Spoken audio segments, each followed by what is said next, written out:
welcome back to my YouTube channel. For today's video ay magluluto tayo ng gulay. Ano bang gulay na to? Sa pagkakaalam ko, ang gulay na to ay patola. Tama?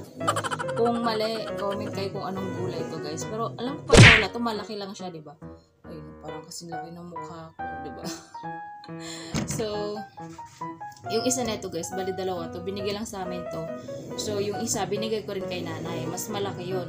So, ito, parang mas, ano pa to, mas bata to. Kaya mas maganda daw kapag kabata.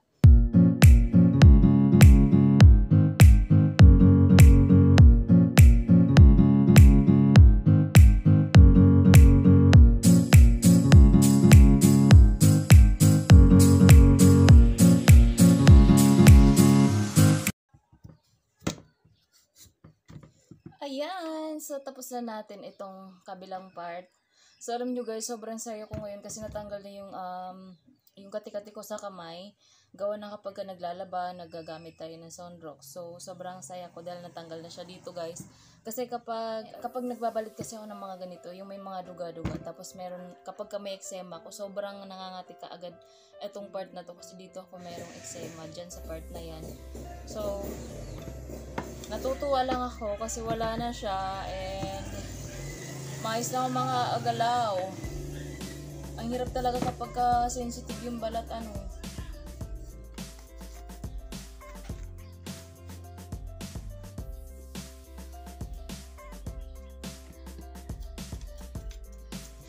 So ayun guys, ito na kagad yung ating parcel habang may nanonood sa akin. So ayan. Ito na yung luncheon meat natin. So nag-video ako para ano, kasi bawal daw i-refund kapag just in case na may mga damage yung sa loob ng item. Bawal siyang i-refund kapag walang video kasi ganun na ngayon, no? Ewan ko. Pero kadalasan ng ganun na eh. So buksan na natin. Sana naman wala tong mga damage kasi nag-chat din talaga ako sa seller. By the way, binayaran ko na to kaagad.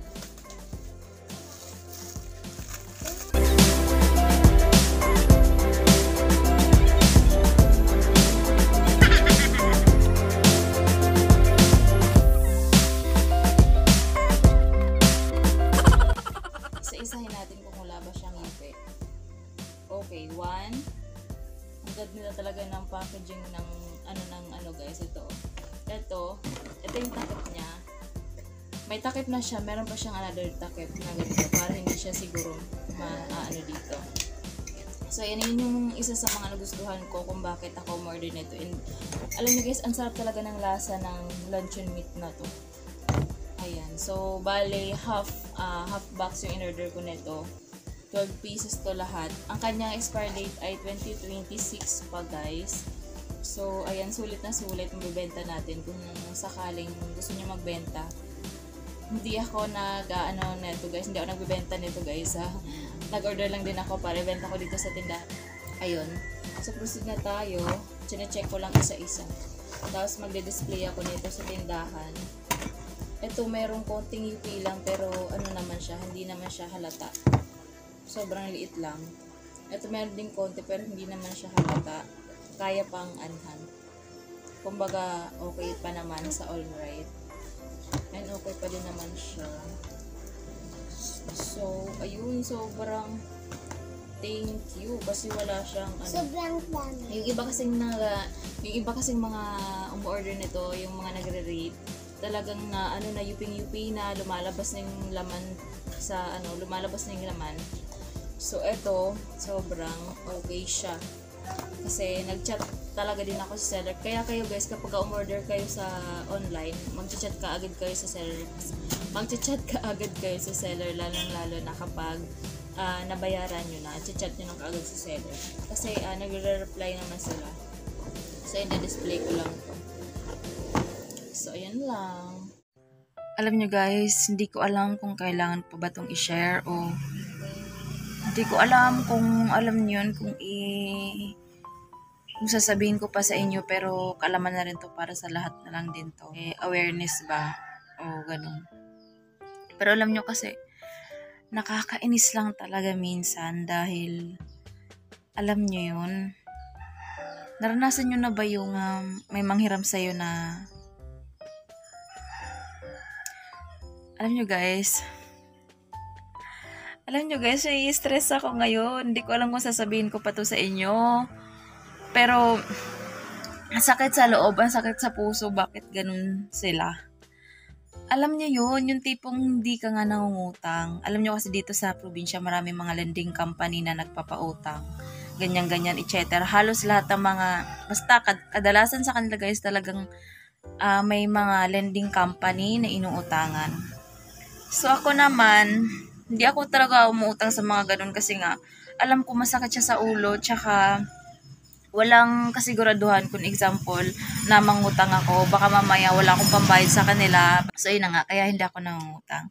Pero meron namang tao na pumupunta dito sa tindahan ko para manghiram, para ipanghulog sa kanyang lending company nga na pinagkukuhanan. So nanghiram sa akin na panghulog. So ako naman sumasakit yung ulo ko. Ang hirap maghindi guys. Ang hirap, sobrang hirap maghindi.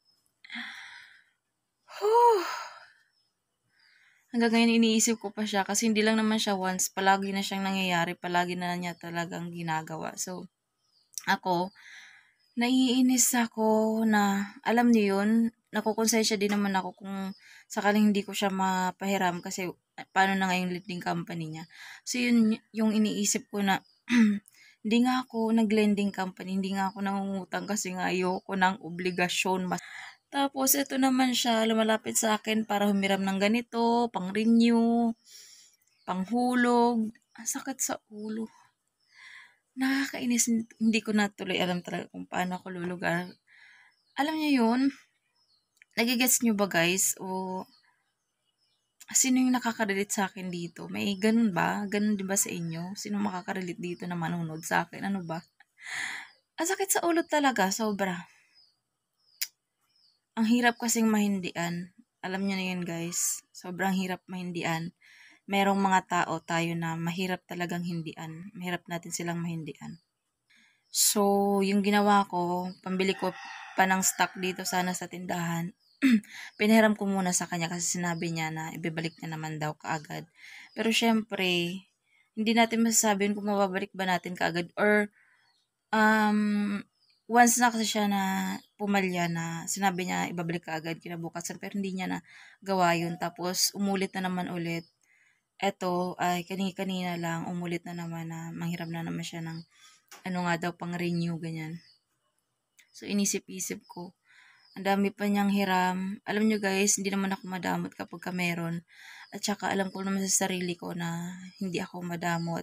And kapag kabigay, bigay yun. Kapag ka utang-utang, yun talaga yung sa akin. Kasi syempre nagninegosyo tayo. So, yun lang yung kinaiinisan ko kasi kapag ka nagbibigay ka, minsan nasasanay din sila. Alam mo, inisip nila na marami kang pera, ganyan. Pero hindi nila alam na nagbigay ka dahil alam niyo yun, para mas mapaluwag mo yung burden niya sa pagdating sa pera, sa usapin ng pera, di ba? Ang sakit sa ulo guys, hindi ko alam. Basta. Tapos meron pa yung ano niyan dito sa amin dito sa lugar na to dito sa amin na kapag pag hindi mo pinagbigyan or alam mo yun, kapag hindi mo pinahiram, masama yung loob. Sasabihin sa'yo, madamot ka, ganyan, etc. Alam mo yung masasakit na salita. Hindi mo maririnig sa kanya actually, pero basta guys, maririnig mo, may magsasabi din sa'yo na ganyan-ganyan. To the point na alam mo na apektuhan na yung pambili ko ng stock dito sa ano, parang peram ko lang siya kasi nga nakakonsensya ako kapag hindi ko naman pinahiram. Minsan din talaga itong mga lending company na to, bakit magsisipagsulputan pa sila no? Pero hindi rin naman kasi natin masisisi nga kasi nga kailangan may mga kanya-kanya tayong pangangailangan sa buhay, so diskarte nila yun kung paano sila. Pero guys, sobrang sakit sa ulo sa ating buhok ko na makapal, nakakaloka. Buti na lang talaga merong YouTube, merong alam mo yun, machichika ko sa inyo kung ano yung nararamdaman ko. Konti lang naman yung mga nanonood sa akin. Wala naman akong binanggit na pangalan dito. So, comment nga kayo guys kung anong pwedeng gawin. Alam niyo yung ang hirap humindi. Anong pwedeng gawin? Ang hirap Hindi guys, basta alam nyo naman na meron talagang mga tao na mahirap nating mahindian, diba? So, iniisip ko nga, what if umalis na lang ako sa lugar na to? Alam mo yun, maghanap na lang iba ng opportunity kasi pagka malapit ka sa, alam nyo na yun, sa malapit ka sa mga, sa lahat.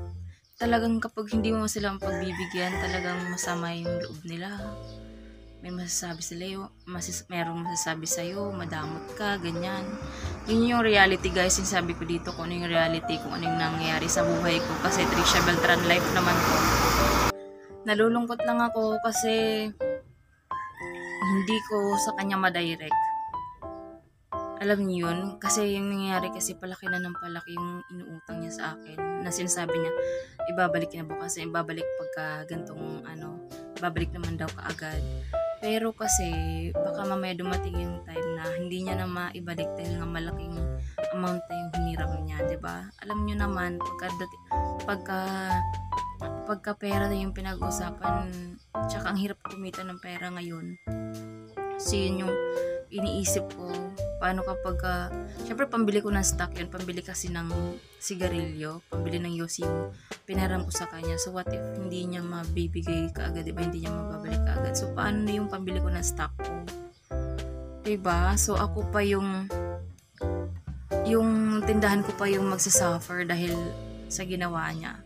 Alam nyo, yung may mga tindahan, lalo dito sa probinsya, na pagkakamalan talaga tayo, nakala nila marami tayong pera pero wala naman tayong pera. Sakto lang yung pera natin, pinapaikot-ikot. Parang kanta ni Sarah G na paikot-ikot lang, diba? Paikot-ikot lang dun sa mga stocks natin, magkano lang naman yung interest na pinapatong natin. Ay alam niyo yun, magkano lang naman yung pinapatong natin na tubo sa tindahan natin, diba? Yun lang ang check-out. Hanggang dito na lang muna guys. Dito na lang muna itong video na to. So, yun lang naman.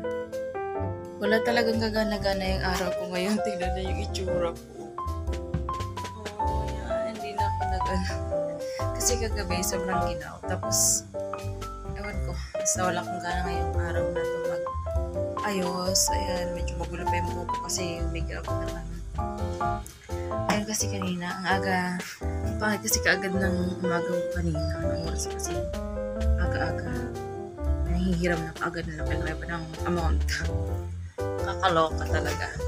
Anyway, guys na ako sa outback. Sarap matulog. Kaya lang kanina natulugan na ako ng konti. Tapos may mga pabili-pabili. Pa 5 piso lang naman, 10.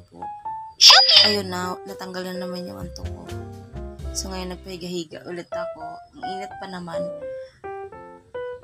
Iniisip ko, hindi namin nabilid kanina yung palay na dapat ibibilad. Kasi sobrang init ngayon maghapon talaga. Yung init, anong oras na? 3:00 na ata ng hapon. Hindi namin nabilad kasi nga si Malay kumuha ng lisensya. Tapos hindi ko naman magawa na ako yung magbilad kasi ang kati-kati talaga ng palay. Pero lang sa pag-inerte, ang kati-kati ng palay. Talagang hindi ko kaya na tapos ang bigat-bigat. Ayun. Wala na kasi kaming bigas. So, meron kaming papagiling na isang sako ng bigas. Pula yun guys, red rice. Tapos, ihahalo namin sa white rice. Mix yung red rice at saka white rice. Alam niyo, favorite ko yun nung bata pa ako. Kahit wala akong ulam, basta ganun yung namin. Ganun yung kanin namin, yung white rice, tas red rice paghahaluin. Tas bagong ani pa. Sarap! So, gawa ako ng palaman, guys. Lang to,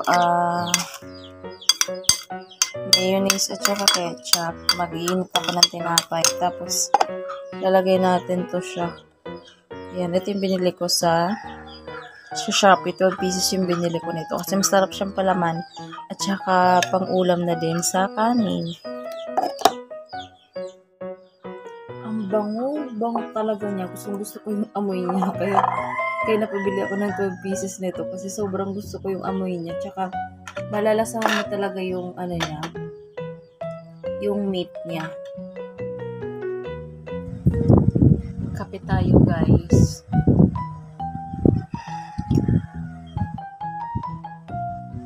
sarap ng gatas at saka yung Nescafe stick. Naghahalo ko siya, yung lagi yung kape ko.